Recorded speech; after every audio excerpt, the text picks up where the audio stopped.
Hey guys, मैं हूं सूरज कन्याल और स्वागत करता हूं आपका हाईटेक भारत इस यूट्यूब चैनल पर। तो दोस्तों, बिना किसी देरी के चलिए वीडियो स्टार्ट करते हैं। दोस्तों, क्या माइक्रोसॉफ्ट काइज़ला एप्लीकेशन के अंदर आपका जो लास्ट सीन है वो आपके दोस्तों को दिख रहा है और उसे आपको जो है छुपाना है, जहाँ पर आप कब ऑनलाइन आए, कब ऑनलाइन गए और कब ऑफलाइन हुए, वो सब दोस्तों को पता चलता है कि हाँ लास्ट सीन के थ्रू कि हाँ इतने बजे जो ऑनलाइन आके वापस गया।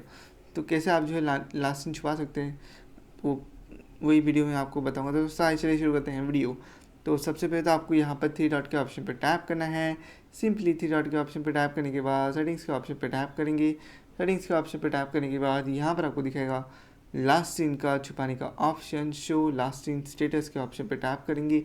यहाँ पर आपको नो बडी मतलब किसी को नहीं दिखाना है तो नो बडी पे टैप कर सकते हैं। माय कॉन्टैक्ट मतलब आपके फ़ोन नंबर पे जो है उनको दिखाना है तो नो बडी करते हैं। और यहाँ पर फिर तो यहाँ पर जो है कोई भी जो है आपका लास्ट सीन जो है नहीं देख सकता। वीडियो चलेगा, वीडियो को ज़्यादा से ज़्यादा लाइक करेगा, नहीं तो इस चैनल को सब्सक्राइब करेगा।